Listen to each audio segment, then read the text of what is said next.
ॐ शान्ताकारं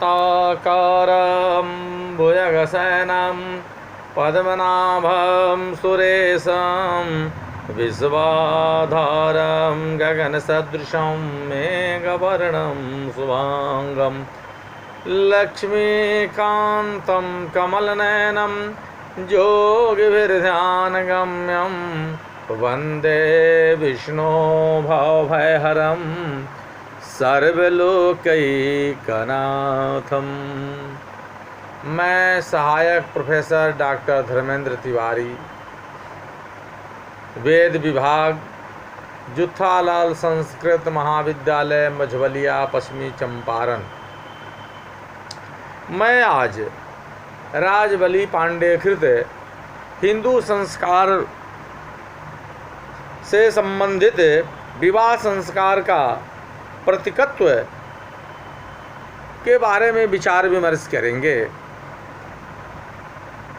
तो सबसे पहले हम लोग प्रतीक का अर्थ, ये प्रतीक शब्द जो हम कहने का रहे हैं कि विवाह संस्कार का प्रतीकत्व क्या है, तो सबसे पहले हम प्रतीक शब्द का अर्थ समझना चाहेंगे। जो प्रतीक का यहाँ अर्थ क्या है, मतलब क्या है, तात्पर्य क्या है। अपने समान गुणों या विशेषताओं अथवा वास्तविक या मानसिक संबंध के कारण जिस वस्तु को देखते या सुनते ही कोई अन्य लक्षित वस्तु तत्काल ही बरबस स्मरण हो जाती है, उसे प्रतीक कहा जाता है। अर्थात समान गुण, विशेषता, समान विशेषता अथवा वास्तविक या मानसिक संबंध जो है, उसके कारण जिस व्यक्ति उस चीज़ को देखते हुए या व्यक्ति को देखते हुए या लक्षित वस्तु तत्काल ही बरबस स्मरण हो जाती है, उसे प्रतीक कहा जाता है। प्रतीक अपने आप में महत्वपूर्ण नहीं होता, या तो एक वाहन के समान है। प्रतीक क्या है? एक वाहन के समान है जो अपने से भिन्न अन्य किसी वस्तु का वहन करता है, यानी एक दूसरे तक पहुंचाता है। यह अभिव्यक्ति का एक प्रकार है जो अमूर्त, रहस्यपूर्ण तथा अपरिचित अथवा अप्राकृत भावों को जनसाधारण के समक्ष सजीव कर देता है।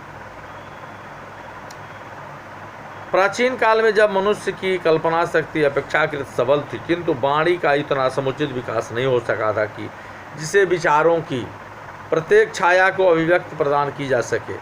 प्रतीकों का अत्यंत महत्वपूर्ण स्थान था। धर्मों तथा पौराणिक कथाओं में सामान्यतः उनका व्यवहार होता था, किंतु आज भी उनका मूल्य समाप्त नहीं हुआ है।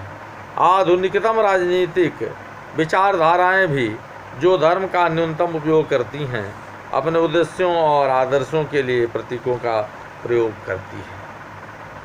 अब विवाह संस्कार और प्रतीक क्या है, ये दोनों चीज़ क्या है, इस पर हम लोग विचार विमर्श करेंगे। हिंदू विवाह जिसका अनुष्ठान उपर्युक्त विधि विधानों द्वारा संपन्न होता है, के आधुनिक अर्थ में एक सामाजिक अनुबंध न होकर एक धार्मिक संस्था व संस्कार है। इससे हमारा तात्पर्य है कि विवाह में वर और वधू इन दो पक्षों के अतिरिक्त तीसरा अति मानव, आध्यात्मिक तथा दैवी तत्व भी वर्तमान है। दोनों पक्षों की दैहिक स्थिति सदैव परिवर्तन का विषय है, अतः वह विवाह का अस्थायी आधार नहीं हो सकती। पति और पत्नी के मध्य अस्थायी संबंध का अस्तित्व इस तृतीय तत्व पर ही निर्भर करता है।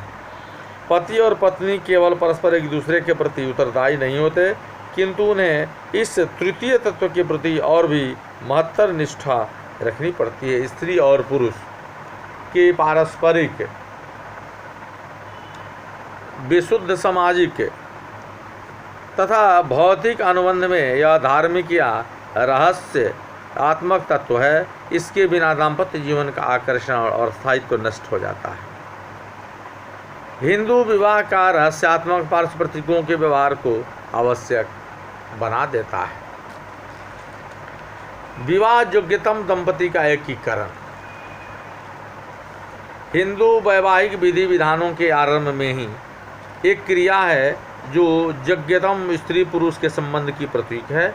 यह क्रिया जो अर्घ्य कहलाती है और जिसके द्वारा वर को महान सम्मान दिया जाता है। यह सूचित करती है कि वह अपने समकक्षों में श्रेष्ठतम वर के लिए एक समान आसन प्रस्तुत कर वधू का पिता वर से कहता है, वरमोस्मि समानानामुद्यतां विवसुर्जः। महोदय कृपया बैठिए। श्रीमान, हम आपका अर्चन करेंगे। वे एक आसन, उसके बैठने के लिए और दूसरे उसके पैर रखने के लिए, पैर धोने तथा आचमन के लिए जल और कांसे के ढक्कन से आवृत कांसे के ही एक पात्र में मधुपर्क प्रस्तुत करते हैं।